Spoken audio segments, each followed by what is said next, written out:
Diferentes expertos nos ayudan a tener una visión que nos hace ver las cosas desde otra perspectiva. Porque para aprender, hay que desaprender. En Carolina, la mujer de hoy, esta es la entrevista del día. Quiero darle oficialmente la bienvenida a nuestra invitada, la doctora Lesbia González. Ella es psicóloga, logoterapeuta, tanatóloga y está hoy con nosotros para hablar sobre el tema crisis de aniversario en los procesos de duelo. Lesbia, buenas tardes, bienvenida a la radio. Gracias, Carolina. Buenas tardes por la invitación. Un saludo a todos los que nos escuchan. Un abrazo. Feliz de conversar contigo nuevamente porque aprendo mucho de ti, me gusta la forma tan sencilla y tan concreta, directa que tienes de explicarnos los puntos y de darnos herramientas, porque todos tarde o temprano vamos a pasar, si aún no lo hemos pasado, vamos a pasar por pérdidas fuertes, dependiendo de la edad que tengamos, ¿verdad? Se mueren papá y mamá, que están entre los seres más queridos, la pareja, algún hijo, alguna amistad muy, muy cercana o muy querida, la abuelita, en fin. Vamos a pasar incluso nuestra propia muerte. Tú que eres tanatóloga, es ese acompañamiento que le dan a uno en el proceso de partir, ¿verdad? O de un ser querido dejar este mundo. Entonces, los duelos y la importancia de vivirlos bien, me gustaría que nos empezaras a explicar. Estábamos hablando con Lesbia hace un momentito fuera del aire y me daba ella toda una explicación de la importancia que tiene tan grande el que cuando estemos viviendo un dolor profundo por la pérdida de un ser querido, no recurramos a ningún tipo de anestésico para poder vivirlo tal cual es y no generar esas lagunas que luego vienen a enturbiar el proceso de duelo. Para que nos cuentes, por favor, Lesbia. Gracias, Carolina. Así es. Le tenemos miedo a sentir dolor. Y cuando estamos atravesando un proceso de duelo, nuestros seres queridos, en aras de protección, hay una costumbre. Yo quisiera pensar que ahora es menos, pero la viví en algunos momentos y la he visto funcionar en algunas situaciones. Se tiene la creencia de que si no lo vive, no le duele.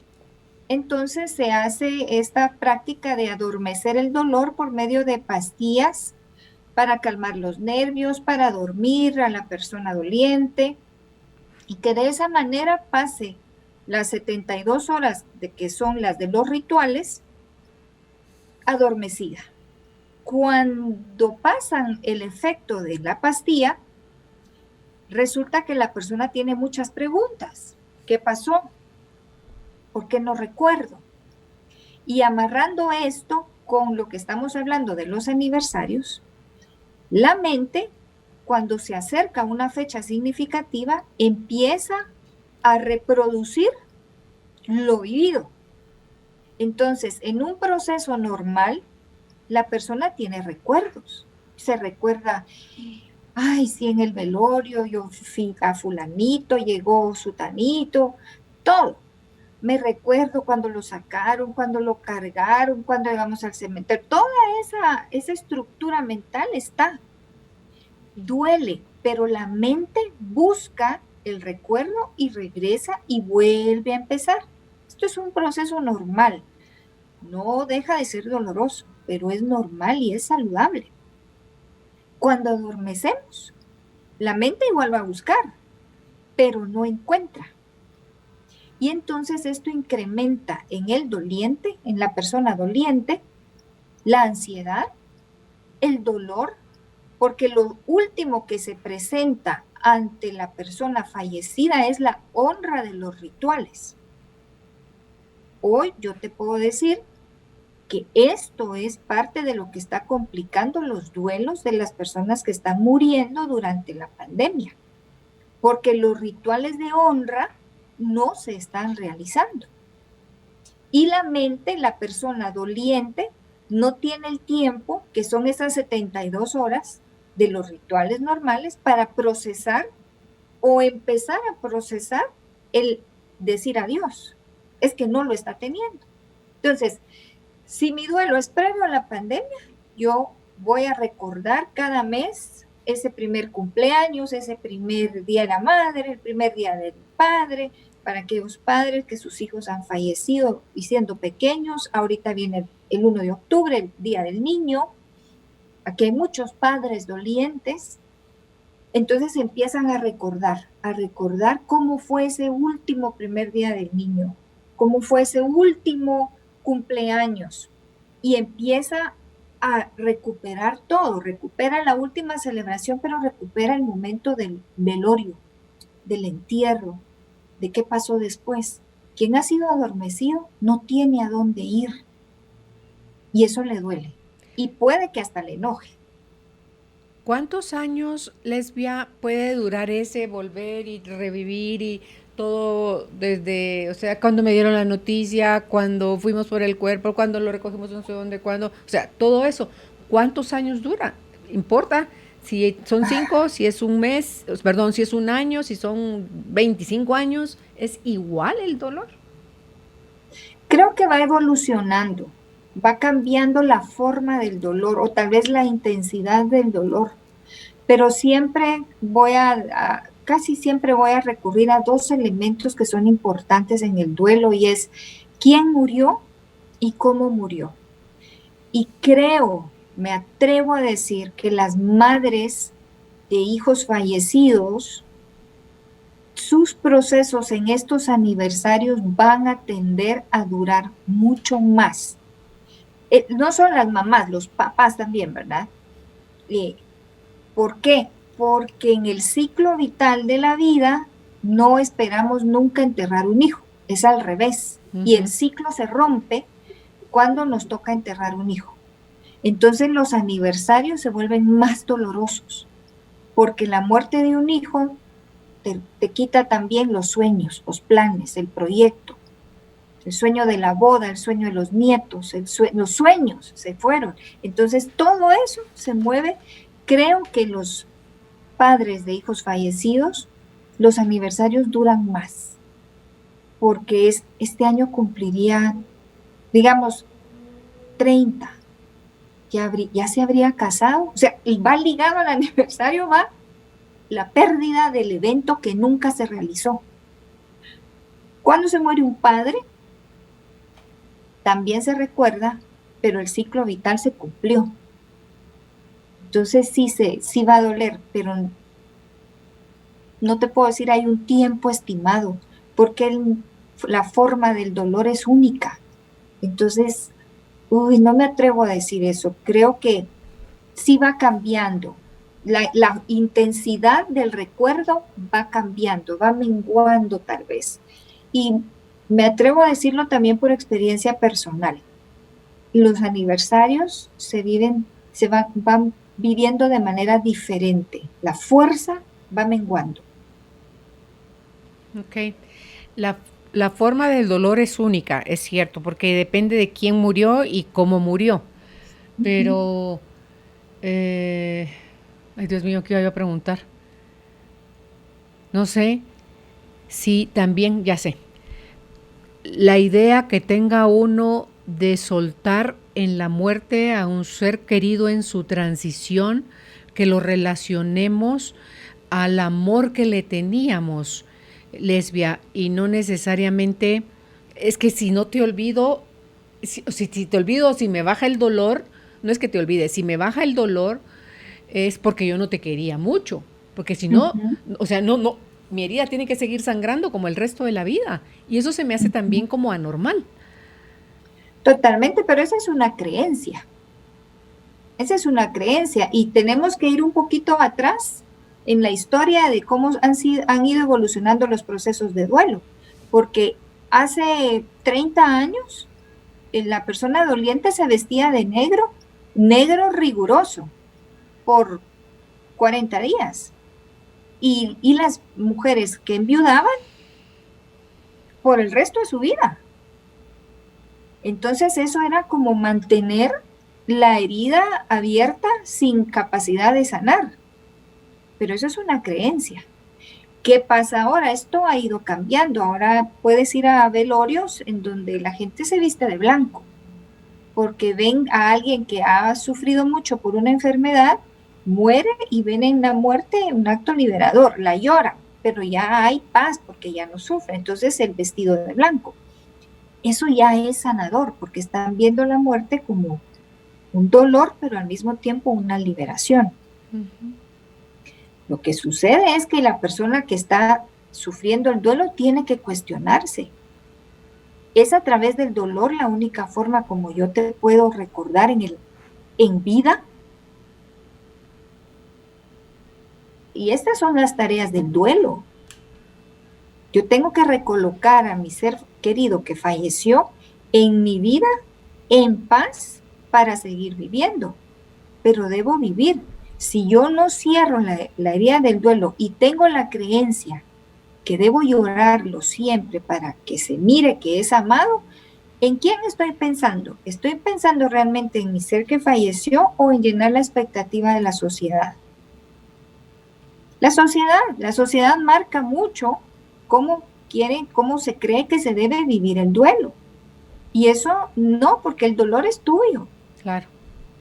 Yo viví lo de mi mamá, el velorio y el posterior al entierro de mi mamá, 2 semanas de blanco. Y sé decir que se siente una gran diferencia. Se siente uno como que más livianito.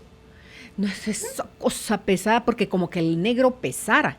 Con mi papá, es que mi papá se murió en 1990. Mi mamá apenas hace 3 años. Entonces, con mi papá sí el luto fue igual, de 2 semanas, pero de negro. Y esa cosa es horrible, eso te pone más triste. Entonces, claro, con todos los procesos que yo he hecho en estos años, yo decidí, cuando mi mamá muera, yo me voy a vestir de blanco. Y por suerte me gusta mucho el color blanco y tengo mucha ropa, faldas, pantalones, vestidos, tengo mucha ropa, blusas en blanco. Entonces tenía para vestirme esas 2 semanas sin repetir la ropa y era, rico, pero también llega un momento en el que le hace falta color. O sea, parte de estar vida, parte de honrar yo a mi mamá es vivir bien mi vida. Entonces, hacía falta también meterle color a ese blanco, porque es como muy neutro, muy que le falta algo también. Entonces, pero sí puedo dar fe de los 2 fases, tanto de negro como de blanco, y me quedo con el blanco de ahora en adelante, o sea, de la muerte de mi mamá en adelante. Yo elegí que ante la pérdida de un ser querido me voy a vestir de blanco. 2 semanas, que para mí es el límite, 2 semanas, y después tengo que darme permiso a seguir yo viviendo. Y eso es lo tuyo, ¿verdad? Pero te ayuda a seguir viviendo, porque lo hemos platicado en varias ocasiones, el reto de un duelo es que la vida sigue. Hasta hay un libro que se llama No te mueras con tus muertos, uh-huh, porque tendemos a quedarnos viviendo como que si yo también me hubiera muerto. El proceso del duelo implica dolor, pero también nos lleva a vivir. Debo vivir mi dolor, pero vivo el dolor, no me muero en el dolor. Que muchas veces me quedo muerta en mi dolor y obviamente mato todo lo que está alrededor mío, las otras relaciones con los vivos, que no es lo adecuado, no es lo sano. Y aquí es en donde ya entramos a los duelos patológicos, en donde pasan 10, 15, 25 años, 28, 30 años, y no hay aceptación, no hay un proyecto de vida, no hay un volver a vivir, volver a sonreír, porque hasta si sonrío se vuelve como que si estoy defraudando a la persona que falleció. Y la persona que falleció ya no se da cuenta de nada de eso. Es en vida y está defraudando a los vivos, no al que ya no está. Porque a los vivos nunca los volvió a abrazar, nunca les volvió a sonreír, nunca volvió a vivir. Es a los vivos a los que perdió. de verdad, porque al que falleció ya no hay más nada que hacer. Entonces, el sistema de creencias hace a veces muy pesado el proceso de duelo y por lo tanto las fechas, porque asustan. Y el sistema de creencias, como influye mucho en nuestra conducta, empieza a generar así como, ¿qué hacemos? ¿Lo hablamos o no lo hablamos? ¿Le preguntamos o no le preguntamos? Pero en realidad toda la familia está consciente de lo que viene, de la fecha, de la proximidad del aniversario. Ahorita tenemos en camino, creo que debemos prepararnos para eso, la primer Navidad de aquellas familias que su ser querido falleció durante la pandemia. O sea, esta Navidad tiene connotaciones diferentes. En Grupo Carol, que es donde yo acompaño personas en procesos de duelo, siempre la Navidad es una fecha donde la cantidad de personas buscando ayuda nos rebasa. Esta Navidad yo me la puedo imaginar que se va a duplicar, porque es mucha la demanda ante los duelos tan rápidos que estamos teniendo, tan en solitario que se están viviendo. Entonces sí, ya podemos visualizar aniversarios complejos, porque independientemente si mueres por COVID o no, el procedimiento es el mismo, a distancia, rápido, sin despedidas. Estaba hablando con una persona que su ser querido falleció en Chimaltenango, no pudieron verlo, no pudieron despedirse de él, y ellos le pidieron así, pero le suplicaron a la funeraria que pasara el carro con el cuerpo frente a la casa, porque ahí iban a estar sus hijitos para despedirse de su papá. O sea, solo pasaron enfrente. Y esa fue la honra a su papá. Todo esto en el paso del tiempo empieza a pegar. Es que te puede llevar incluso hasta caer en negación de no es cierto, no era mi papá. No, ya va a aparecer, ya va a venir. Y el miedo, ¿será que iba ahí? ¿No? ¿Será que era él? Con las noticias que oyes. Sí. Tengo colegas en Ecuador con crisis terribles en las familias por lo que Ecuador vivió, de que no saben dónde está su ser querido, o sea, no saben qué pasó con el cuerpo, nunca lo volvieron a ver. Y meses después, estamos a 4 meses después de esto, las familias están quebradas. Claro. Bien quebradas.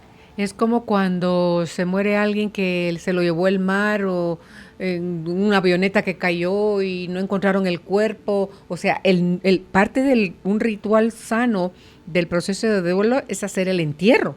Entonces, pero enterrar un cuerpo, ¿no? No entierras nada más tu ilusión, tus expectativas, tu amor. O sea, no es eso lo que entierras. Necesitamos un cuerpo para poder hacer ese cierre. Necesitamos el cierre, porque hoy también están usando el tema de la cremación. Entonces, en realidad, no sabes si son las cenizas. Lo que recibes, pero para fines cognitivos, tu cerebro tiene algo. Sí, porque tú llevaste el cuerpo al crematorio. Entonces estás asumiendo que lo que te dan es un poco de caja, un poco de persona, un poco de todo, ¿verdad? Sí, o sea, yo platico con mis hijas y les digo, ahí se aseguran que esté bien limpio ese horno para que no me vayan a mezclar con las cenizas de saber quién, ¿verdad? Porque saber con quién fregado voy a terminar en el frasquito ese. Ahí está, lesbia. Bueno. Entonces, pero sí, lo que pasa es que cognitivamente tú haces el cierre. Por eso, de nuevo, como empezamos esta plática, cuando la persona llega al cementerio bajo efectos de pastillas. Siente que flota. Imagínate eso. Siente que flota, que le hablan como en estéreo, que tiene los ojos aguados. Y después ya no está. Y se va a su casa a dormir, pero no es un sueño natural, es un sueño provocado. Y después, ¿qué tiene? Y empiezan aquellas iras, aquellos enojos, porque el doliente pregunta, ¿pero quién les dijo que hicieran eso conmigo? ¿Por qué no me dejaron abrazar la caja? Yo sé que es muy doloroso, pero lo que realmente se quiere abrazar es el cuerpo. Pero abrazan la caja y de ahí la quitan y todo, pero está viviendo su momento, aunque después vaya a dormir todo lo que quiera o no duerma, no sé. Casi siempre se duermen porque están muy cansados. Pero hace el cierre, su cerebro ve, su piel siente, vive con todos sus sentidos y en todas sus dimensiones el momento del adiós, cuando lo entierran. En este momento, esto está siendo muy reducido, muy rápido y a distancia, en solitario. Son duelos complicados. Claro. Imagínate qué pasa si yo tengo encima, para complicar más mi proceso de duelo, culpa. Por lo que sea que hice, dejé de hacer, no hice bien, o sea, porque para darnos látigos nos bastamos y nos sobramos, ¿verdad? Como que yo no sé dónde malaprendimos que a base del reproche en el autocastigo como que se va a nivelar la cosa y entonces ya va a doler menos, o que necesitas que te duela mucho más como para compensar el error, y eso no es sano tampoco. No es sano, pero se comprende con lo que decimos, ¿verdad? Por ejemplo, un hijo que se muere su mamá y tenían una relación complicada. Los mamás a veces decimos, ay, cuando yo no esté, me vas a llorar. Esas son palabras que en el momento del conflicto dice, ay, tanto que decís que te vas a morir y no te morís. Se muere la señora y ahí automáticamente le caen esas frases, ¿verdad? Y entonces el autocastigo es, así voy a vivir, para compensar lo que en vida le hice a mi mamá. La culpa. No hemos aprendido que la muerte de nuestro ser querido tiene algo que enseñarnos. Y es que lo que no pude hacer con el que falleció y lo que me duele que no lo hice con él o con ella, puedo hacerlo con los que me quedan. Pero a veces ni así aprendemos. Y sigo siendo dura, y sigo siendo rencorosa, y sigo siendo agresiva, y sigo siendo peleonera. Y me duele lo que le hice, pero se lo sigo haciendo a los vivos. Es paradójico esto, pero me duele lo que no hice o hice mal con el que falleció, pero sigo haciendo lo mismo con los que me quedan. Y la muerte de mi ser querido yo la puedo convertir en una gran lección. Hacerme sensible, cambiar mi forma de ser, aprender a querer mejor, aprender a perdonar más rápido, en vez de estar guardando, sino a soltar. ¿Por qué? Pues porque no sé cuándo me toca la mía o cuándo le toca a alguien más. La lección del dolor de la muerte nos debe ayudar a vivir mejor y con menos culpa. Ya por el que falleció no hay nada que yo pueda hacer, pero voltear a ver a los vivos para no repetir la historia. No por ellos, es por mí, porque no me quiero volver a sentir como me estoy sintiendo por lo que no hice o hice por mi ser que falleció.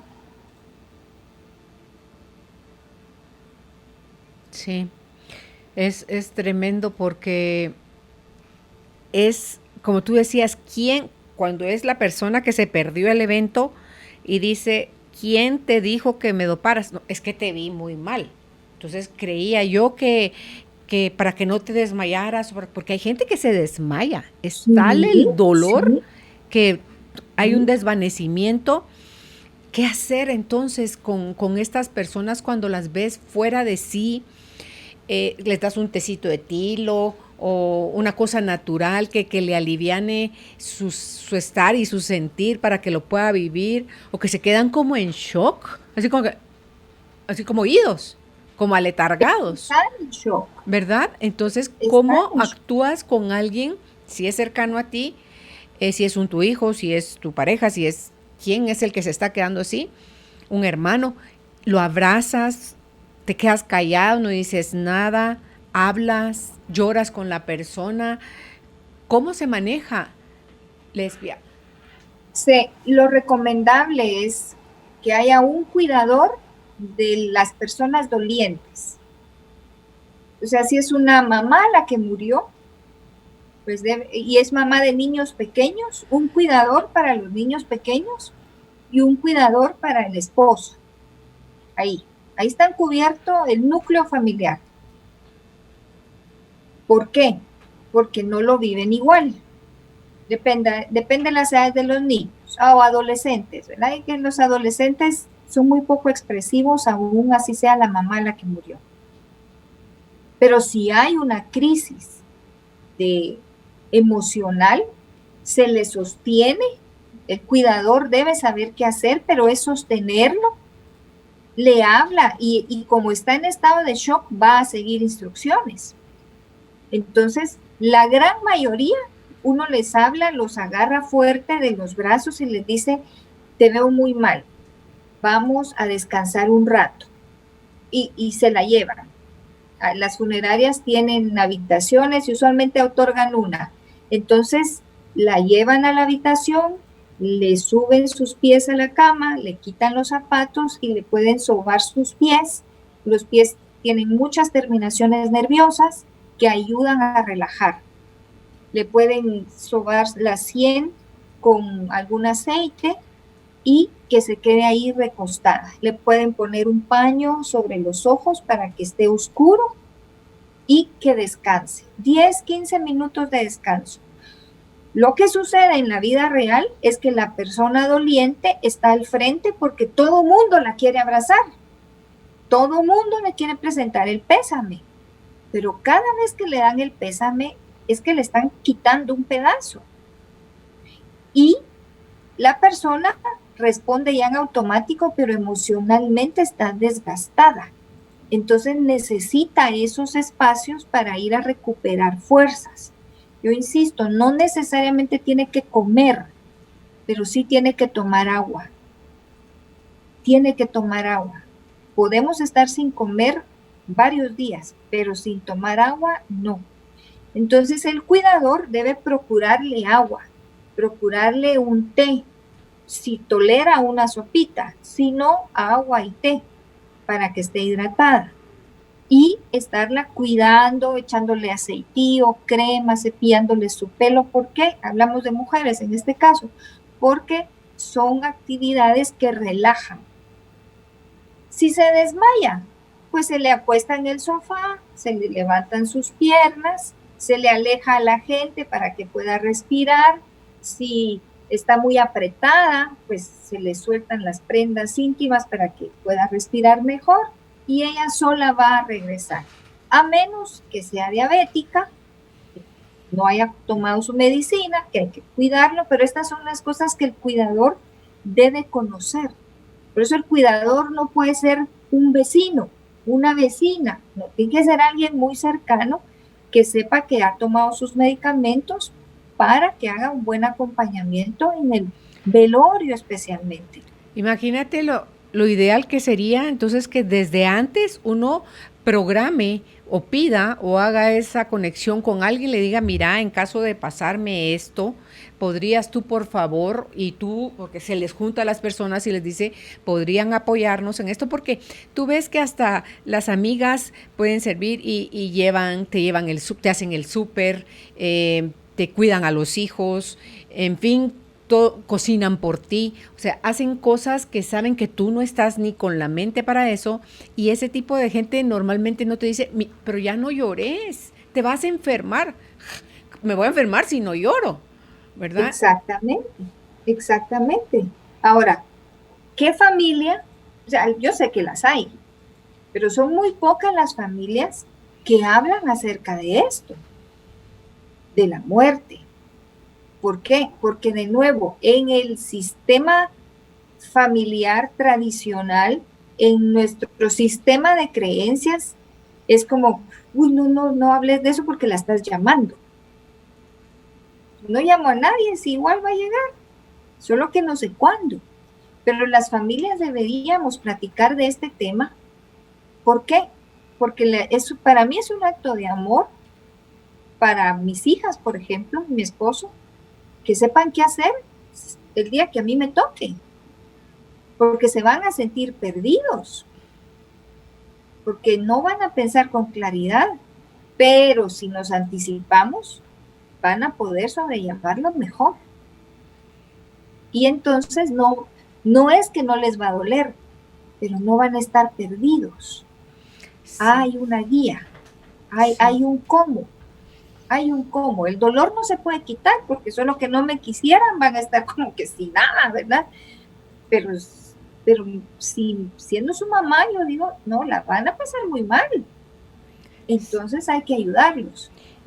Pero estas cosas, ahora creo yo que se está haciendo más conciencia, nos atrevemos a hablar más acerca de esto y por lo tanto a prepararnos mejor para las situaciones difíciles. Sí. El duelo no se termina con el entierro, ahí se terminan los rituales. El duelo empieza cuando yo llego a mi casa y la casa está vacía, el cuarto vacío, la mesa tiene un lugar vacío. Ese es el proceso del duelo. Sí, en las funerarias te dan, cuando compras un servicio funerario, te dan un librito, digámoslo así, un folletito, para que tú llenes, porque si tienes escrituras, si tienes algún seguro, si tienes alguna plata, si tienes, o sea, deja instrucciones, si tienes testamento, si tienes todo, para que la gente no se haga bolas, porque encima de que estás con el dolor de la pérdida, así como que Jesús, si te empiezan a acosar con otras situaciones, entonces hablar de la muerte debería de ser algo natural. Así como hablamos de la celebración de los 15 años, de la celebración del aniversario tal, de la celebración de los cumpleaños, todo eso deberíamos de tener ya. Con Álvaro hablamos de todo eso. Me dice, mira, si me pasa algo, esto y esto está aquí, esto y esto está acá. O sea, sí lo hablamos. Entonces, ¿por qué creemos que es algo natural? Y además uno no sabe quién de los dos se va a ir primero, ¿verdad? Entonces, ver que se puede hacer menos desmadre, creo yo, a la hora de que seas tú la que parte o alguien de quien tú dependes, ¿qué va a pasar cuando esa persona no esté? ¿En dónde te quedas parado? El otro día oía la historia de una señora que el marido hacía toditito, todo. Y cuando él muere, ella estaba como en el limbo, así, no solo con el dolor de la pérdida de él, sino que Jesús, ¿y ahora qué hago con esto? ¿Cómo se hace lo otro? O sea, no tomaba ninguna decisión, todas las decisiones, cosa que también creo que es un error, todas las decisiones las tomaba el marido, y entonces se quedan literalmente en el aire esas personas. En el aire y con personas dependiendo de ellas, ¿verdad? Los hijos, qué sé yo, tantas cosas, están perdidos. En la historia de los procesos de duelo, por eso te digo, la sociedad que estamos viviendo actualmente se ha distanciado de algo natural como es la muerte, porque cuando vemos para atrás, históricamente hablando, la muerte no era a distancia, la muerte era familiar. La persona que estaba agonizaba en su cama, en su casa, con los suyos. Y ahí llegaban los vecinos, y ahí llevaban comida, y ahí preparaban todo, ahí la velaban. Okay. Cada vez esto ha ido distanciándose de la familia, de la casa, y se vela lejos, y se vela a distancia, y y se ha vuelto hasta, pues, se ha mercadeado, ¿verdad? Entonces, incluso en los velorios, lo hablamos en algún momento, que son rituales importantes, son centros de reunión, de cruce de tarjetas, de reencuentros, de contactos de negocio, pero no de honra. Y el velorio debe ser un acto de honra, de silencio, de reflexión. De silencio, porque hay personas que están llorando a alguien. No tienen nada de nefasto o fuera de lo normal que haya una persona fallecida y estén sus seres queridos alrededor. Lo que pasa es que antes se hacía en privado, en casa. Ahora lo sacamos de la casa y lo llevamos a un edificio distante. Antes se velaban hasta en iglesias, yo me recuerdo, pero ahora ya no. Entonces todo se ha ido distanciando de donde está la familia y se ha vuelto un lugar aparte, especializado. Pero al final hay personas que lo están llorando. Entonces quienes acompañamos en el velorio debemos presentar las honras, así se llaman, las honras fúnebres, en el silencio, no en el compartimiento ni en la comida, sino todo el respeto por la persona que falleció y por la familia doliente, que es por quienes estamos ahí también, ¿verdad? Es presentar las honras. Pero todo eso ha ido cambiando, se ha vuelto un evento social y de ahí todos los paquetes que encontrás para eso, ¿verdad? Que también se ha vuelto muy caro, muy caro. Morirse y vivir también es muy caro, entonces uno ya no le atina cómo te sale mejor, ¿verdad? Que sale más barato. Sí, incluso en las funerarias hay paquetes VIP y te pueden dar hasta champán, si eso es lo que tú quieres que suceda con los... Es que hay gente que dice, no, mucha, a mí cuando yo me muera, no me lloren, tómense los tragos ahí conmigo a la caja, o sea, brinden por la vida, sigan disfrutando.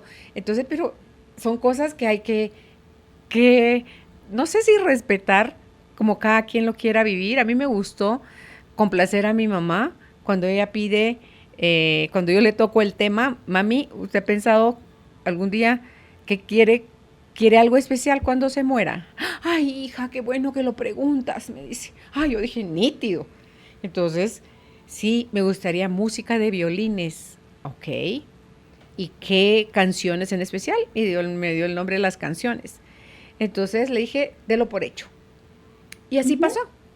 O sea, sí lo vivimos así. Entonces yo sentía de alguna forma, en ese, no solo estar vestida de blanco, complací lo que mi mamá quería, ¿verdad? O sea, sí, como su última voluntad. Entonces eso te da como cierta alegría, digámoslo así, de saber que si es que uno se sigue dando cuenta, aunque ya no esté en el cuerpo a nivel de alma, va a decir, esta muchachita me cumplió, ¿verdad? O sea, sí se hizo así. Entonces, te digo yo, ¿por qué no hacerlo? Si se puede hacer. Entonces, pero eso solo lo puedes saber si lo hablas con las personas. Entonces, a mí mis hermanos me ven así como bicho raro de esta loca, ¿cómo se te ocurre? ¿Cómo te atreves a preguntarle esas cosas a mi mamá? Pues si es que algún día se va a morir ella, si no es que me muero yo antes, pues, pero algún día se va a morir, y cómo saber qué es lo que ella quiere si no le pregunto. Y eso precisamente te quería yo mencionar, ¿verdad? El enorme regalo que tú tuviste al abrir esa puerta de preguntarle, mamá, ¿qué quiere? Porque ¿quién? O sea, no conozco si tu mami estaba enferma o algo, pero... Cuando lo hablamos estaba sana. Sí, pero en el ciclo de la vida, ella esperaba que era lo que venía, ¿verdad? Eso si uno le pregunta a los patojos, miren qué quieren cuando se mueran, lo miran a uno así como, ay, ni lo he pensado porque estoy en la plenitud de la vida. Pero en el ciclo la gente mayor ya empieza a pensar eso, ¿verdad? Entonces cuando tú abres esa puerta, ella te dice, qué bueno que lo mencionaste, esto es lo que quiero, ¿verdad? Entonces, Si se dan cuenta o no, no lo sé, pero tú sí. Entonces la satisfacción es para ti, porque lo hablaste y se lo estás dando. Incluso unas horas antes de que ella muriera, porque esto fue en la tarde de la noche del sábado que yo llegué a despedirme de ella, porque llegaba en la mañana a decir buenos días y en la noche a decir buenas noches, ¿verdad? Entonces, cuando yo llegué a hacer ese cierre con mi mamá de buenas noches, estaba ella acostada en la cama, ella estaba mala, ella no abría los ojos. Entonces estaba ella acostada, pero haz de cuenta que así como recostada contra la cabecera, en el respaldo de la cabecera, estaba mamachón, mi abuelita María, y acostada estaba mi mamá. O sea, yo las pude ver así en eso. Entonces dije yo, ya vinieron por mi mamá. Y eso fue unas horas antes de que mi mamá muriera. Entonces, porque eso fue como a las 9 de la noche y mi mamá murió a las 5 de la mañana. Entonces sentís así como que uy, ya vinieron por ella, pero dije yo, a la vez, qué bueno que sean su mamá y su abuela las que vinieron por ella, pero ahí estaban, en esa línea para mí estaba yo aquí, estaba mi madre, estaba mi abuela y estaba mi bisabuela. Entonces digo yo, bueno, amén, ¿verdad?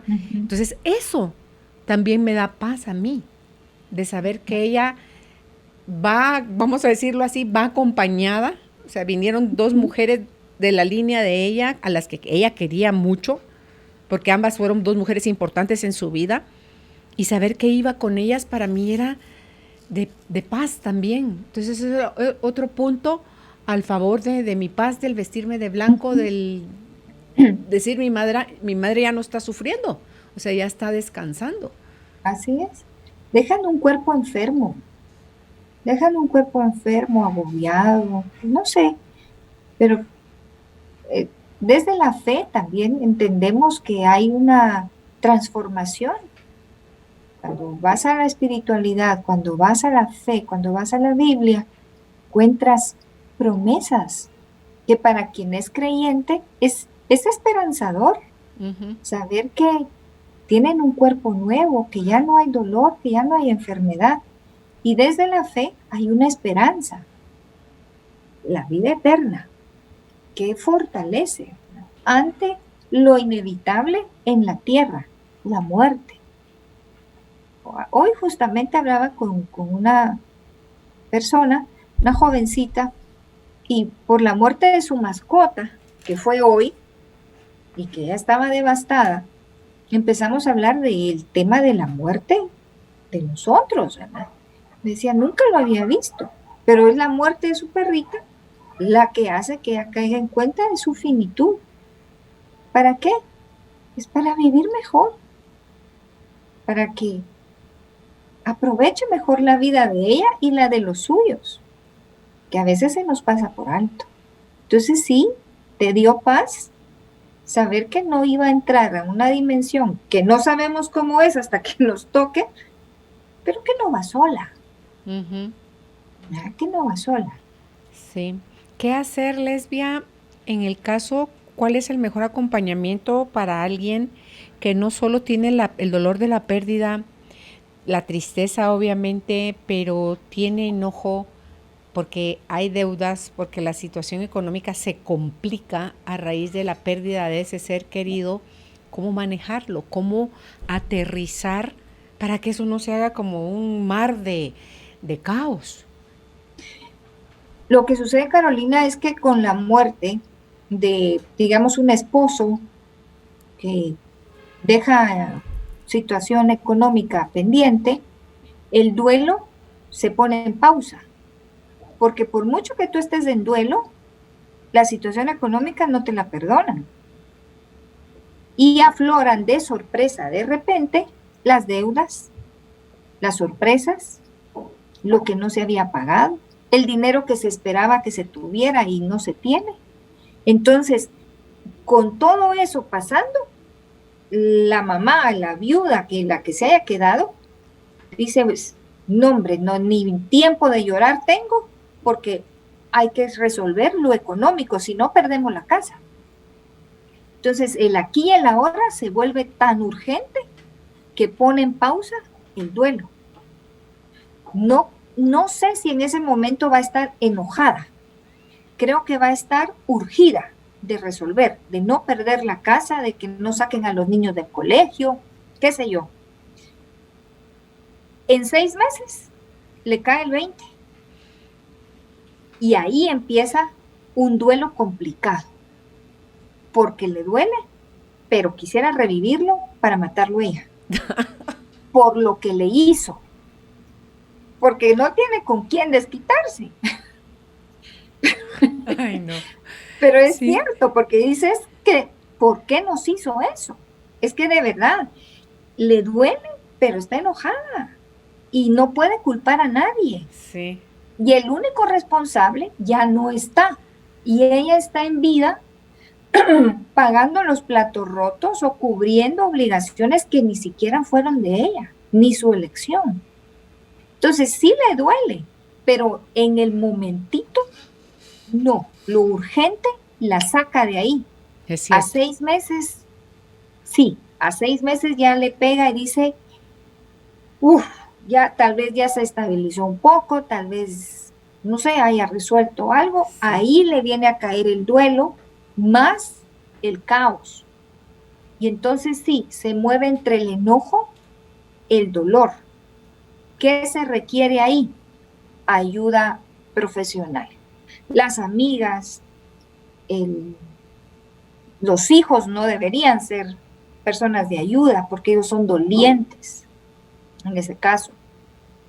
Pero sí buscar ayuda profesional, porque puede y debe manejar el dolor tanto como el enojo. Es válido, los dos sentimientos, aunque diga, no me duele. Sí hay dolor, porque hay una historia compartida, sí. Porque no siempre fue. Lo que pasa es que el último evento es mucho más grande, pero esta persona tiene que tiene que vivir sus pérdidas. Sí hay dolor, sí, pero el enojo lo cubre.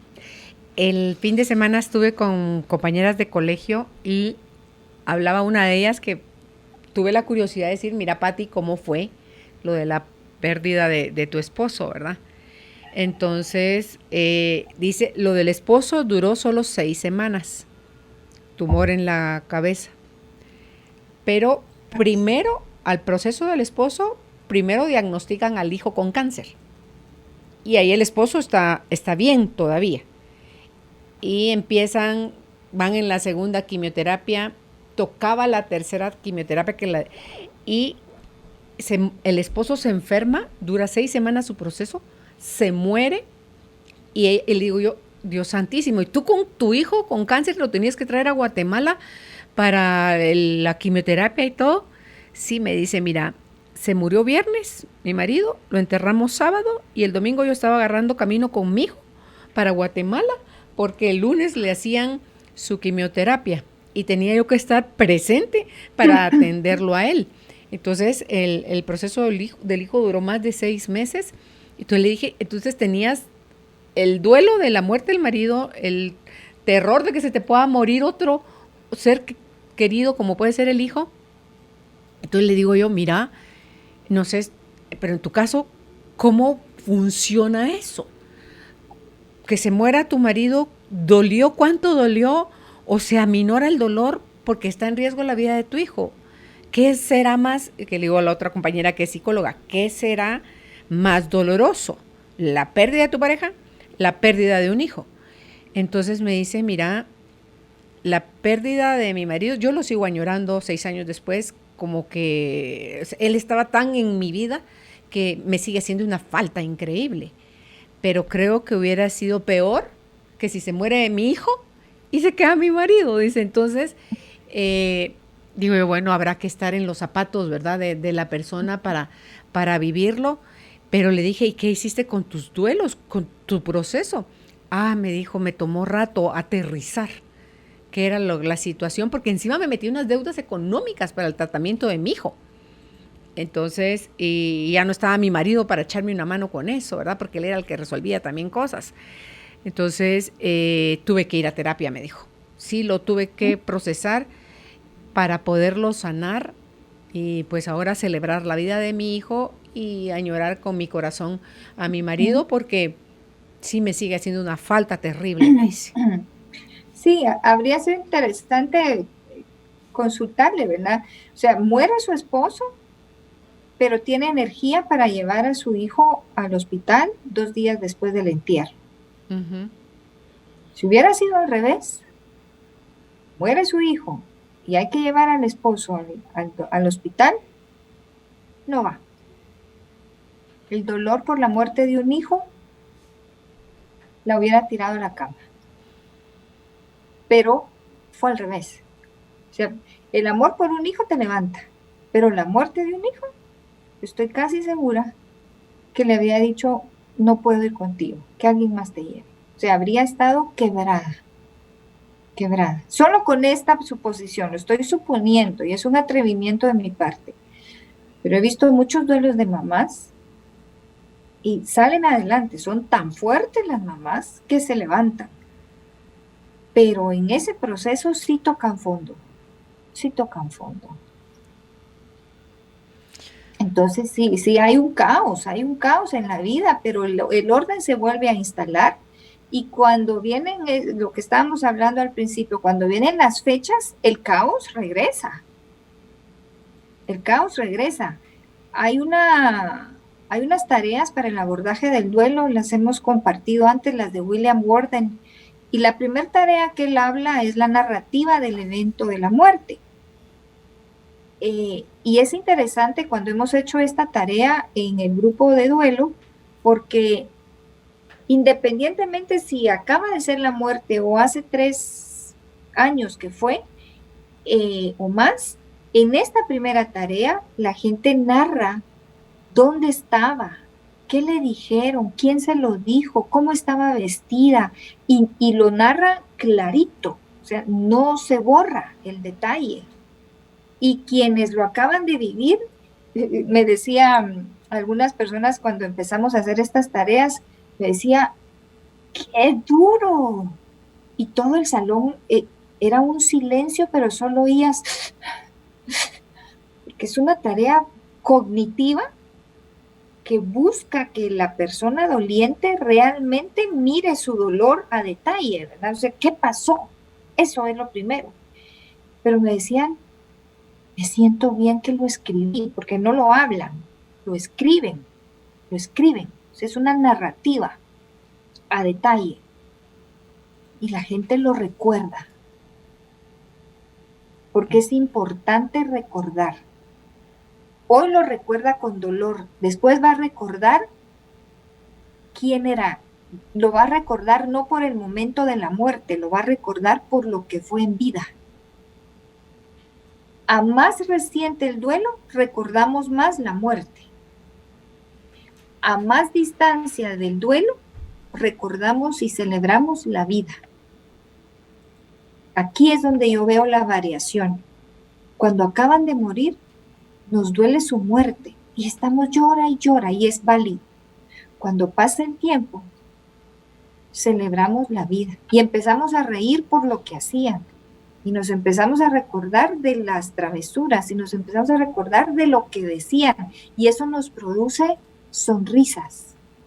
Y ya nos podemos sentar alrededor de una mesa y compartir. ¿Se acuerdan que a fulanito le gustaba este pan? Ay, sí, él se peleaba por esto. Y ya empieza el recordar la vida y agradecer por haberlos tenido. Este es como una forma de evolución del duelo, pero muy reciente nos duele su muerte, nos duele su ausencia y se vale, pero va cambiando, va cambiando. Lo importante es que ante las fechas significativas que vienen, la persona se prepare para afrontarlas. Esto no nos debe agarrar desprevenidos. Lo que sucede es que por la connotación que tiene el duelo, empezamos a huir, así como, ay no, de eso no hablemos, ay no, yo me voy a tomar una pastilla y me voy a dormir, no, yo me voy a encerrar y no voy a salir con nadie, entonces le estoy huyendo a lo que viene, pero en realidad la mejor forma es parar, hablar, en el material lo pusimos, hacer un plan, hablar, ¿qué vamos a hacer? ¿Qué vamos a hacer esta Navidad? Ya hay que empezarlo a pensar. Pues Navidad está a la vuelta de la esquina. Si era una abuelita que hacía el fiambre, ya viene el fiambre. Ya viene el 1 de noviembre. ¿Será que van a abrir los cementerios? ¿O se irá a quedar pelón el cementerio por primera vez en no sé cuántos años? Porque no nos van a dejar entrar para hacer que esto no es que ahí estén, es un homenaje que vamos a hacer si llevamos las flores. Entonces, todo esto ya viene y hay que empezar a hacer un plan, pero un plan no soy sola yo, porque quien falleció no es solo para mí, mi mamá, digamos, es la esposa de fulanito, la abuelita de no sé quién, la mamá de mi hermano y tenía otra relación, o sea, tiene muchos roles la persona que falleció. Entonces, lo ideal es tratarlo en familia. Miren, ¿cómo creen que podemos estar para esta Navidad, que va a ser la primera sin mi mamá? Los demás pueden decir, ay, usted no hable de eso, pero es que la fecha igual nos va a llegar. Claro. ¿Qué pasa o cómo actuar con aquellos? Porque puede haber una familia grande y estar mezclados los integrantes, unos que sí quieren celebrar, otros que no quieren celebrar. ¿Cómo negocias eso? ¿Cómo no entierras la Navidad para ti el resto de tu vida? No es porque sea el primero, o sea, se murió en agosto y ahí no, Navidad está ahí nomás, pues entonces, no, pero hay gente que tiene años ya de no querer saber nada de la Navidad, ni de festividades, ni de cumpleaños, ni de nada. Me llamaba a mí la atención el caso de mi mamá. Ellos se habían casado en agosto. Mi papá murió 27 años antes que ella. Pero mi mamá seguía celebrando con nosotros cada aniversario de bodas que tenía ya sin mi papá. Y yo decía así como, a mí no me dejaba de sonar raro, pues así como que ¿será que eso se hace o no se hace? Pero igual todo el mundo le hacía la upa, ¿verdad? A mi mamá. Pero sí me llamaba la atención. Sí, con la confianza que tenemos y en el cariño, eso no procede, ¿verdad? Porque ya estaba muerto, o sea, ya no habían más celebraciones. Y esto es uno de los síntomas, por así decirlo, pero no me gusta la palabra, pero uno de los criterios para evaluar un duelo patológico, un duelo normal, ¿verdad? Que la persona debe reconocer que el presente ya no existe y mucho menos el futuro. O sea, ya no puedo seguir celebrando cumpleaños simbólicos, no. Puedo celebrar que en esa fecha nació, que en esa fecha era su cumpleaños, pero no puedo no debería hacer fiestas de cumpleaños porque ya no está. O hablar de ellos en presente. De un fallecido se habla siempre en pasado. Ya no está. Tengo que tirarlo todo a lo que fue. Ya no es ni está siendo parte de mi presente. Entonces, esa celebración de aniversario tal vez a ella le brindaba la esperanza o la alegría de una vida compartida, pero seguramente habrían encontrado otra forma de celebrar esa vida compartida, ya no sumándole años, porque ella ya no estaba casada, ella estaba viuda. Era una mujer libre, muy apegada a su vínculo conyugal, pero viuda. Y se quedó celebrándolo, pero eso es un criterio muy importante que todos los dolientes debemos hablar de nuestros seres queridos en tiempo pasado, y las celebraciones ya no se dan. Se dan las conmemoraciones. Sí, ¿qué es lo que vemos? Que hoy se cumplen 100 años del nacimiento de Beethoven. Pues sí, pero ya nadie celebra su cumpleaños, ¿verdad? Se conmemora, pero no se celebran cumpleaños, porque cumpleaños tiene que ver con que sigo sumando años a mi vida. Ellos ya no. Sí. Ellos ya no. Pero la familia se duele ante ese cumpleaños que ya no suma. Se pueden reunir para recordar, para recordar a quien ya no está. Eso sí es válido, si la familia se siente cómoda. Con esto que hablabas de familias que hay unos que sí, otros que no. La verdad es que lo más adecuado es preguntar. Por eso ya viene el cumpleaños. ¿Han pensado que hagamos algo? Si hay unos que van a decir no y otros que van a decir sí. Pues entonces uno dice, a ver, sí, ¿qué han pensado? Y los que no, pues ya te la dijeron. No, entonces no hay más nada que hacer. Pero se respetan las dos posturas. Ahora tú vas a tener que elegir si no o si sí. Pero no se trata ya de quien falleció, se trata por los vivos que lo estamos preguntando. Se trata por los que quedamos que lo vamos a hacer. Porque queremos recordar lo que debemos hablar de él, aunque hablar de ellos podemos en todo momento. Pero sí es aconsejable elaborar un plan. Claro, el que busca, el que queda, es el que anda buscando hacer cosas que le den paz, porque ya no lo hace uno por el que murió, si es ya no se está dando cuenta de nada, ¿verdad? Lo hace por uno mismo. Ojalá y sea por eso, porque en el duelo no sano puedes estar haciendo cosas pensando que a él le agrada, ¿verdad? Por ejemplo, si a él le gustaba correr, entonces tú sigues corriendo por él, pero en realidad te gustaría parar, pero no, porque yo le prometí a él que iba a correr. Tú, si ya no está, deja de correr, ¿verdad? Pero lo sigo haciendo porque siento que si no corro le fallo a él, pero es que él ya no está. Ese es el posicionamiento real de dónde está mi ser querido. En estos procesos de duelo, para que no queden abiertos y no se vuelvan patológicos, Lesbia, ¿qué hacer con las personas que no manejan culpa? Porque no todo el mundo cree en cumplir la voluntad del muerto. Entonces, la cumples, ¿por qué la cumples? No la cumples, la vives libre, la vives con culpa. Entonces, ¿cómo manejar esa situación? ¿Y cuánto tiempo dura una promesa que le haces a un muerto? Pues va a durar lo que el vivo quiera que dure.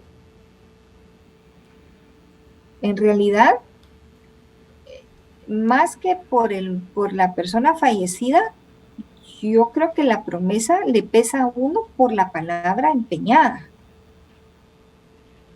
Pero a veces prometemos en el afán, en esta etapa del duelo anticipado, que entra en la negociación, ¿verdad?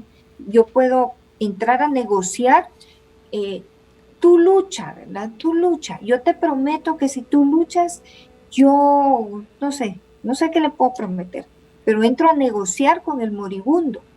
Y el moribundo ya no es dueño del tiempo de su vida. Pero yo ofrecí una promesa. Entonces la promesa yo la trato de cumplir a causa mía. Y yo soy quien tengo que reconocer que ya puedo hacerme libre de esa promesa. Tal vez haciendo cierres, yo le apuesto mucho a los rituales visuales, cognitivos.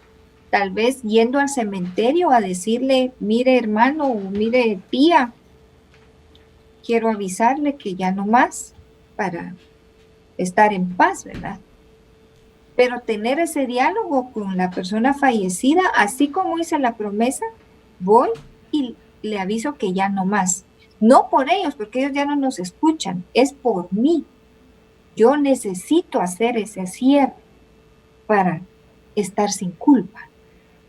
Sí, y hacerlo, porque todo lo que provoque bienestar, Lesbia, hay que hacerlo, no por los demás, no por el qué dirán, no por culturalmente así se hace, no, por uno.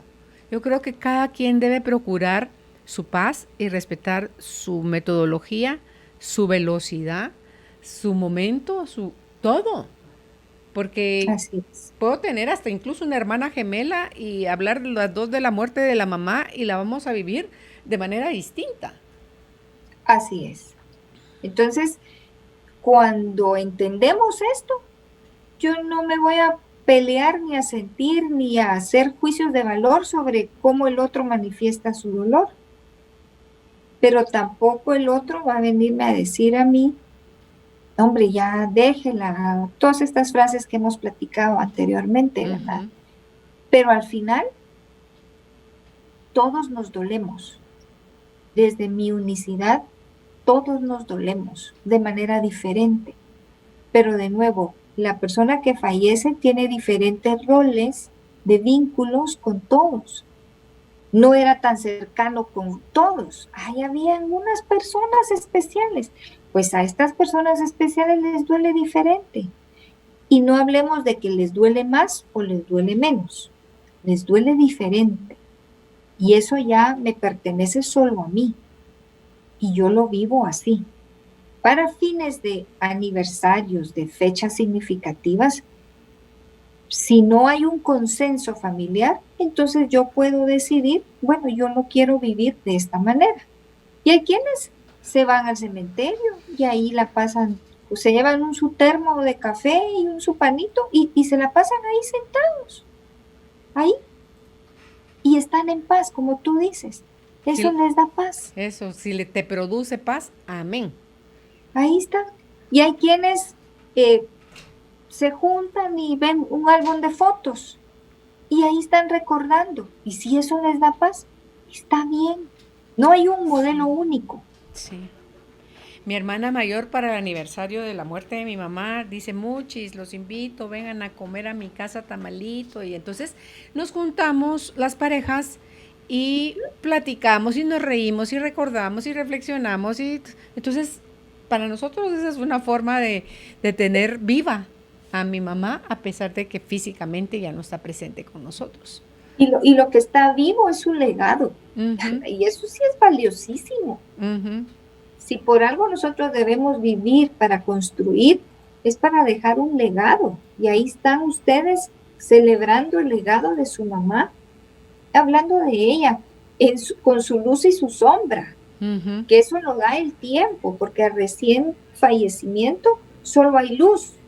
Y era bueno, y era bueno, y era bueno. Pero todos tenemos nuestro lado de sombra. Y en el paso del tiempo podemos empezar a ver a nuestro ser que falleció con su luz y con su sombra, como era en vida. Que, pues, a veces sí la frase es divertida, pero es que es cierto, al recién fallecimiento no hay muerto malo. Todos son buenos. Y en el tiempo ya empezamos a hablar y a recordarlo, pero lo bonito de esto es que los aniversarios, las fechas significativas, nos abren la oportunidad para recordar y celebrar el legado. Sí. Celebro su vida, aunque el momento me recuerde su muerte, pero yo puedo darle un giro a eso y celebrar lo que fue, lo que enseñó, lo que compartimos, lo que nos dejó. Tantas cosas, porque vamos dejando tantas cosas que vale la pena. Que en vez de tenerle miedo a la fecha, digamos, usemos esto para recordarlo, para hablar de él. No nos va a doler más, ya nos duele. Hemos creído que si no hablo no me duele, pero eso no es cierto. Sí. Bueno, ¿me dejas hacer una pausa? Estamos conversando con nuestra invitada, la doctora Lesbia González. El tema de hoy, crisis de aniversario en los procesos de duelo. Lesbia es psicóloga, logoterapeuta y tanatóloga. Tiene contenido para compartir hoy con nosotros. Si lo quiere usted, este resumen se lo pueden pedir a Judith al 5511-9890 con la palabra contenido, o descargar directamente en 2 páginas de Facebook. Una es Globo 989 y la otra es Carolina, la mujer de hoy. Al regresar, vamos a la fase de preguntas y respuestas. Ya volvemos. Después de tomarte un respiro, viene la calma. Ya regresa Carolina, la mujer de hoy, por Globo 989. Carolina es la mujer de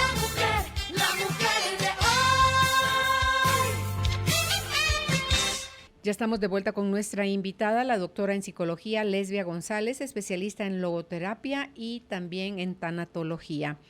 Crisis de aniversario en los procesos de duelo es el tema de hoy. En la primera pregunta, Lesbia dice: hola Carolina, una hermana de la iglesia perdió a su esposo, un hijo de 11 años y la hija de 14, a la hermana y sobrinos en el derrumbe del Cambrai. Y ahora en octubre es el aniversario de ese suceso. Se alejó de la iglesia ya que quedó muy sentida. Cuando platicamos, no sé si tocar el tema, no sé si la lastimo recordándolo o es mejor ignorarlo. Un consejo. Okay, creo que es importante que estos acercamientos siempre se hagan por medio de preguntas. Entonces usted puede acercarse a ella y con mucho respeto preguntarle: mire, ya próximamente será un aniversario más. ¿Usted quisiera que hiciéramos algo? ¿Quiere que la acompañe? ¿Quiere que vayamos a algún lado en particular? Yo estoy aquí para acompañarla si usted así lo desea. O sea, el acercamiento siempre debe ser con una pregunta, porque no le podemos decir al otro qué hacer, pero sí le puedo preguntar si quiere hacer algo y decirle: yo estoy aquí si desea que la acompañe. Porque tal vez ella está huyendo, como dice usted, como dice la pregunta, se retiró de la iglesia y se alejó muy sentida. No sé qué pudo haber pasado, pero si nos acercamos con ese respeto, ella puede sentir que empatía, respeto a su dolor, pero también que le importa y que va a estar ahí para lo que ella considera que quiere hacer. Creo que es como una forma más respetuosa de acercarnos a ella. Ok. En la siguiente pregunta dice: buenas tardes, les saludo desde Amatitlán. Excelente programa. Ante la situación que vivimos durante la pandemia, doy gracias a Dios que toda mi familia sigue en pie. Me gustaría contarles lo que en Amatitlán estamos viviendo, pues todos los días hay entierros de personas amigas y conocidas y no podemos ir. Hay algo que el canal de televisión local ha hecho y es transmitir en vivo los entierros y el recorrido, pues las funerarias las llevan, si es que murieron en el hospital, a pasar por sus casas. Y eso, aunque es triste, siento yo que de alguna manera nos hace estar presentes y acompañar a los dolientes. Ahora la pregunta es: ¿será sano que quede todo esto en video para las personas que están en ese proceso? A mí me duele, y eso que lo más que he visto es cuando los féretros pasan por las casas de mis familiares.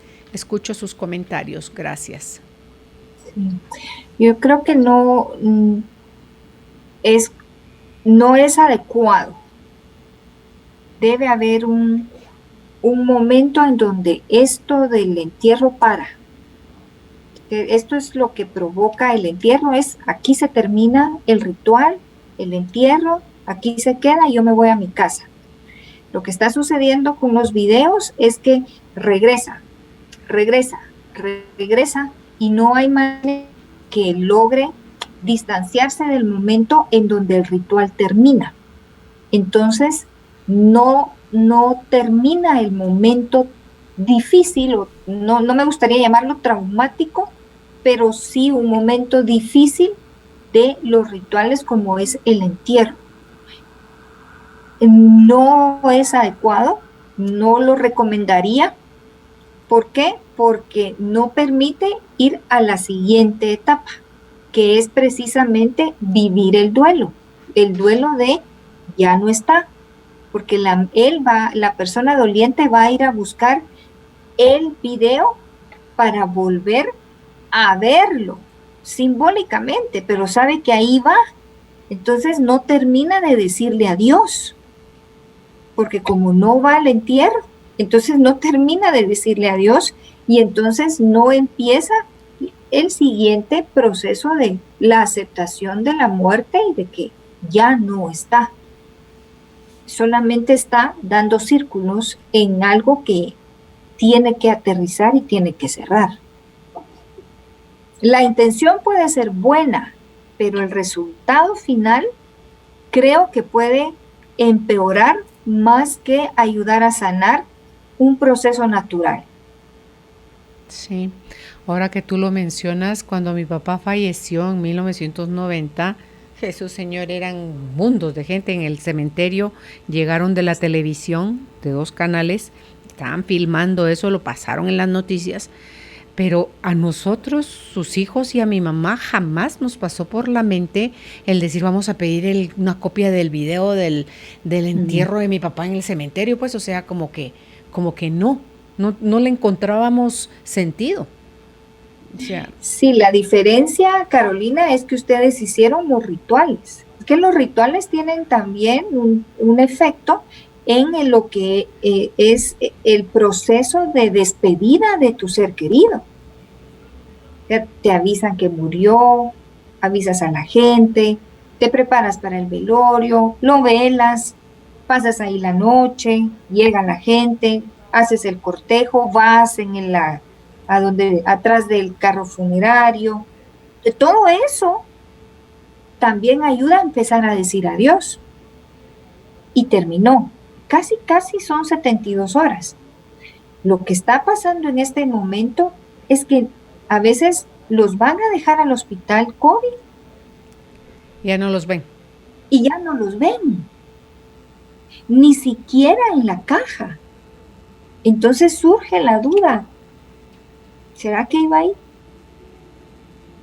Entonces es muy difícil hacer el cierre porque lo último que su mente recuerda es cuando lo dejaron en la puerta y tal vez él no quería quedarse. Eso te iba a decir.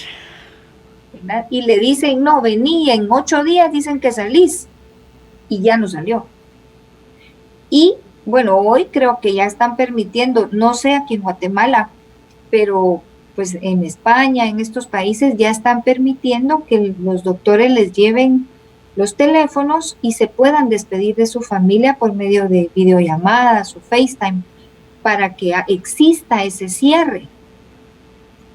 Aquí no sé, pero con mayor razón ese video se vuelve una joya, porque es lo único que tienen, no tienen más, ni siquiera nada.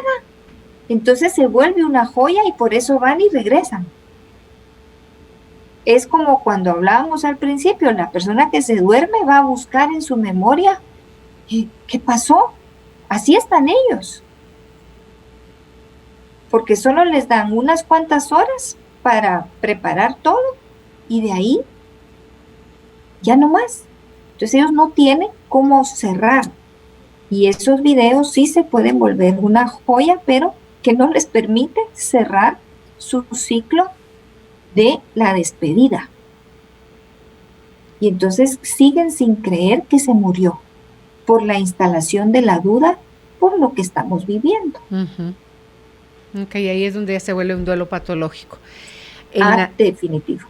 En la siguiente pregunta dice, buenas tardes, a una persona que no está de acuerdo con la cremación de los cuerpos, ¿cómo se le explica que es una forma también de dar sepultura, ya que la costumbre en Guatemala es enterrar el cuerpo? Gracias.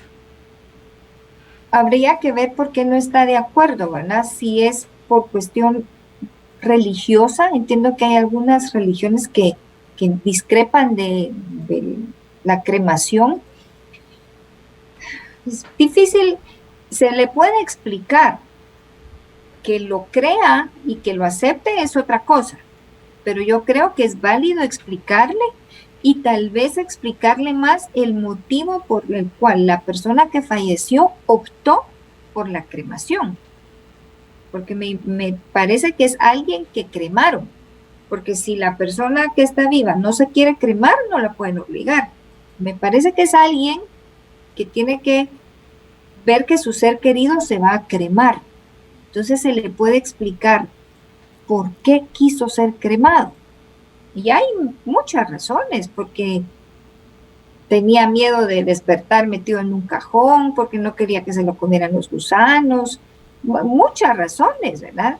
porque no quería contaminar la tierra, qué sé yo. Pero eso tal vez es mejor explicarle que qué significa la cremación, porque estás hablando de creencias. Y si no está de acuerdo, no está de acuerdo, pero ¿qué llevó al otro a optar por la cremación? Porque eso sí se convierte en un último deseo del fallecido. Él pudo haber elegido en vida ser cremado, aunque hoy, por el tema de la pandemia, la cremación, por lo menos vimos en México, que es algo que están haciendo muchísimo. Los hornos de las de las funerarias con cremación estaban full mosh trabajando porque lo demandaba y era como el sepelio más recomendado. La cremación era lo más seguro. Entonces tenía otro motivo la cremación. Cosas como estas creo yo que son importantes explicarlas, que no riñen con la fe, pero que tienen que ver con higiene y salubridad. En la siguiente pregunta dice, gracias por el programa. Una pregunta, hace 18 años murió mi esposo en un accidente. Mi mamá murió hace 16 de una enfermedad y mi padre hace 10 años en un accidente. La pregunta es, ¿por qué en el caso de mi madre no logro superar su muerte?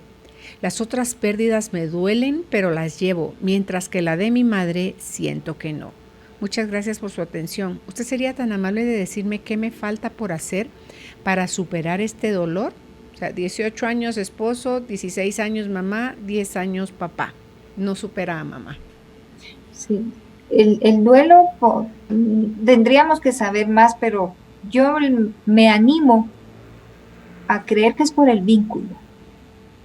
Tal vez un vínculo muy cercano con la mamá o tal vez un vínculo distante con la mamá de cosas no resueltas. Entonces, cualquiera de estas dos situaciones pudieran estarle retrasando la resolución del duelo. Una hija muy, muy cercana con su mamá, que no ha logrado decirle adiós, o una relación con su mamá conflictiva y todavía maneja culpa por asuntos no resueltos. Me movería en estas dos posiciones para pensar que ese duelo en particular, el de su mamá, es lo que la detiene, porque los otros dos duelos los tiene resueltos. Entonces eso nos dice que sí tiene formas de afrontamiento para el dolor, ya los resolvió, pero hay un elemento ahí diferente con su mamá. ¿Qué le recomiendo? Por la calidad de vida, que busque ayuda, que trate de encontrar en usted qué es lo que todavía resuena en cuanto a la muerte de su mamá y la tiene ahí. Usted, o sea, que me está escuchando, usted lo sabe, lo tiene ahí. Y se trata de soltarlo o de hacer las paces con eso. ¿Crees tú que le ayude o es algo que se tiene que hacer bajo supervisión terapéutica?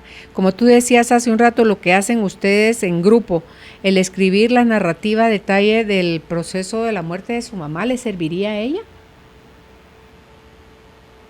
Podría ser si la muerte de su mamá fue como haya sido la narrativa, la primera tarea de William Gordon, creo que nos ayudaría. Y me iría directamente a la última, tratar de recolocar a su mamá en el lugar que le corresponde en su vida. Tiene que ubicar a su mamá en el lugar que tiene, como una mamá que ya se fue, como una mamá buena, pero que ya se fue, como una mamá que tuvo conflicto, pero ya no está. O sea, ¿qué lugar tiene su mamá en su vida?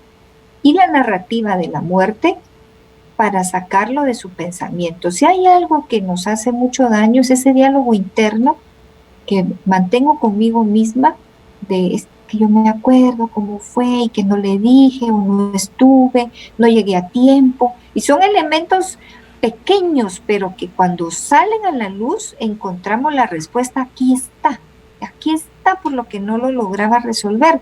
Tal vez con las otras dos personas no tuvo tuvo esas cosas inconclusas que probablemente con su mamá aún están.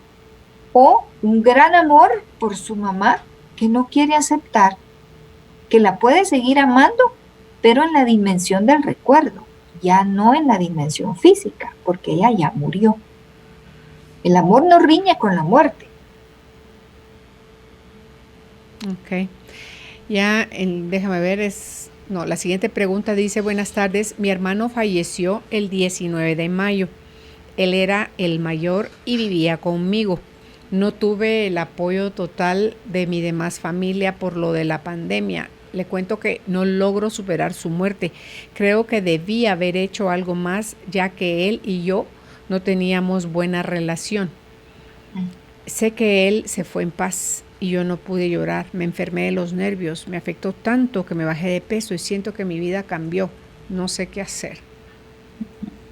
Bueno, es un duelo muy reciente, fue en mayo. O sea, está en los primeros meses de su proceso. Trate de sacar de usted qué es lo que le habría gustado decirle, qué es lo que cree que quedó pendiente, qué es lo que tenían en conflicto. Sáquelo de usted, porque le está haciendo mucho ruido en su corazón y en sus pensamientos. Y vea si hay alguien a quien usted pueda restituirle eso o hacerlo en honor a su hermano, si hay algo de eso que quedó pendiente, si usted se lo puede hacer a alguien más. O escribir una carta. Nosotros le llamamos a eso el ejercicio de la silla vacía. Puede hacerlo, escríbale una carta a su hermano, dígale lo que nunca le dijo.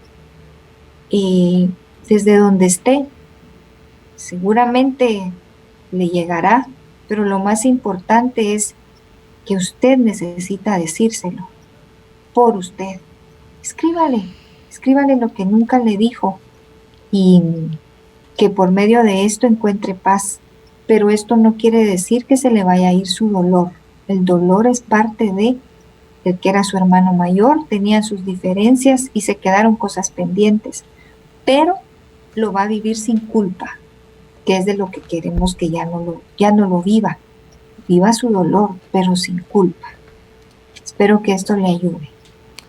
Ya la última pregunta dice, buenas tardes, excelente tema.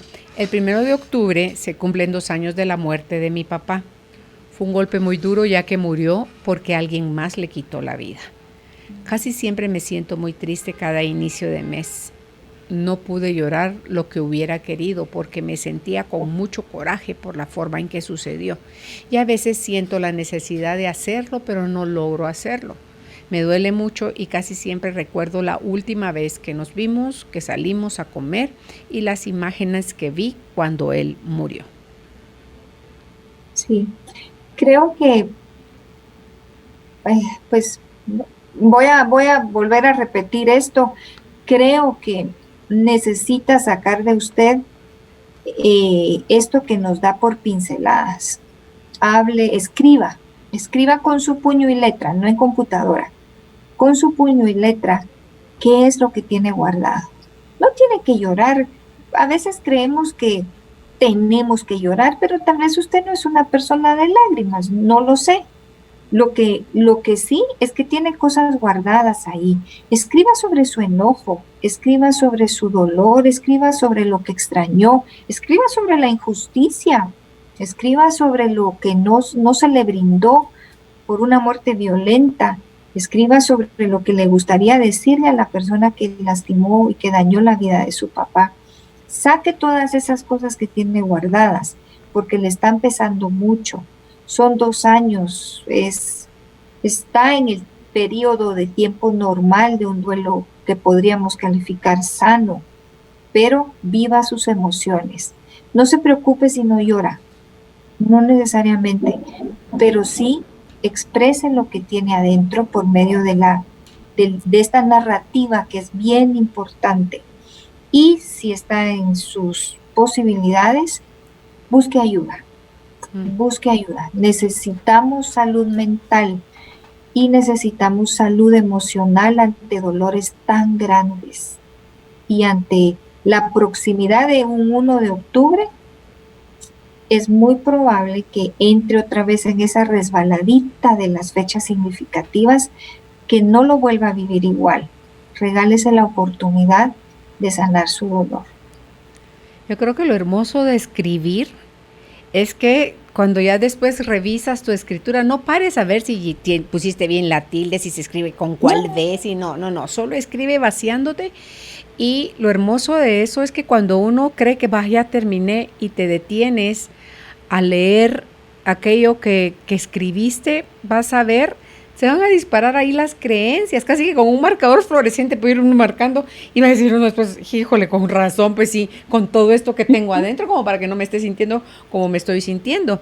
Entonces, creo que cuando se nos hace fácil ver todas esas creencias, es más fácil empezar a hacer un proceso de sanación. Así es. Tenemos muchas cosas arraigadas que nos detienen de vivir el dolor y de vivirlo adecuadamente. Pero no hay una forma. Creo que la naturaleza de la persona es que ante el dolor nuestro cuerpo se dobla, nuestra alma se pone triste, nuestros ojos lloran, hasta podemos gemir del dolor. Pero lo importante es que va a pasar. Si lo vivo, pasa. Si no lo vivo, me lo quedo sí. Y entonces vivo doblada, creyendo que estoy bien, pero realmente mi vida está doblada a causa del dolor. ¿Cuánto puede llegar a enfermarnos, Lesbia, el no llorar? Mucho. Nos puede afectar a nivel estomacal, a nivel de huesos, a nivel de sistema nervioso, el sistema digestivo. Afecta todo. Es que las emociones van hacia afuera. Cualquiera, si tú estás enojada, puedes matar y está bien. Si estás triste, te pegas una carcajada. Alegre, te pegas una carcajada. Pero si estás triste, usualmente lo tragamos. Y eso no es la forma adecuada.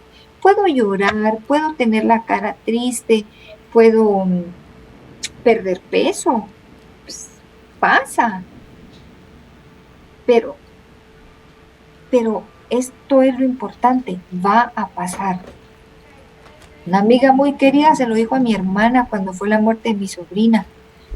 Y esa frase a mi hermana le trajo mucha esperanza. Va a pasar. Los días más oscuros, cuando sienten que se van a morir, la verdad es que no se mueren. Sufrimos mucho, pero va a pasar.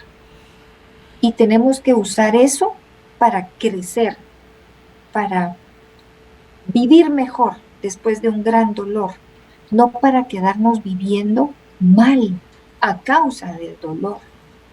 Porque entonces, ¿qué va a pasar cuando venga otro dolor? ¿Cómo me va a encontrar la siguiente muerte?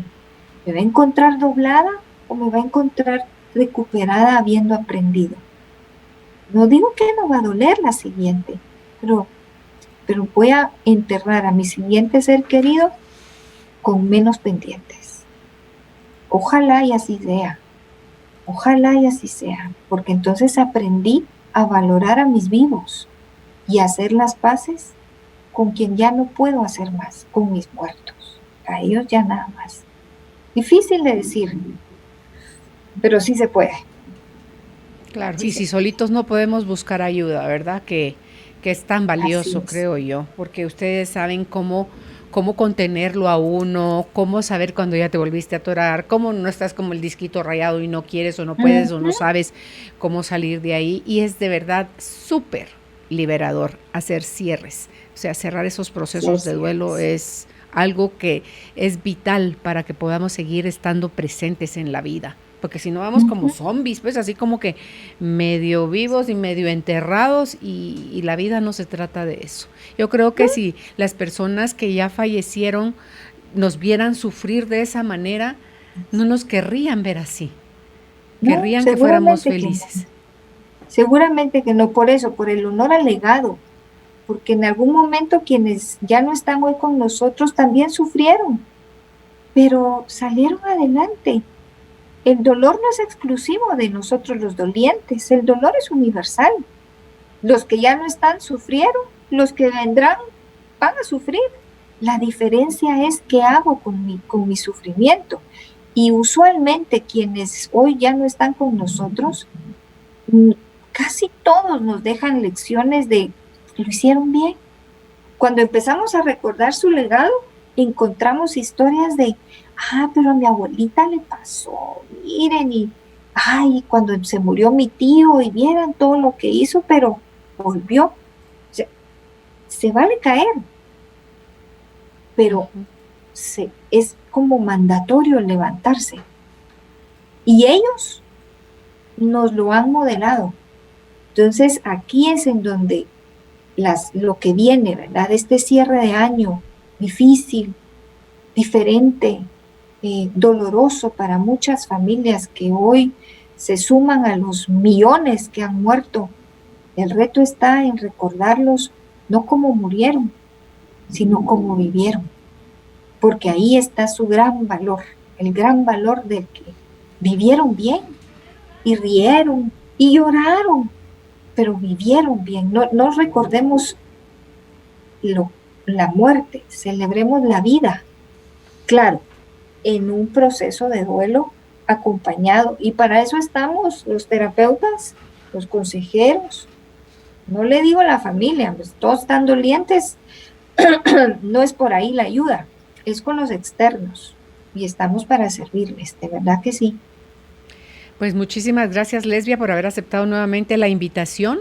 Ustedes pueden contactar a la doctora Lesbia González en Facebook como Calé Guatemala, y si es por WhatsApp, 4833-8090. Repito el WhatsApp, 4833-8090. Hasta una próxima oportunidad, Lesbia, que estés bien. Gracias, abrazos, gracias Carolina, un abrazo a todos, Dios les bendiga. Igual. Bye.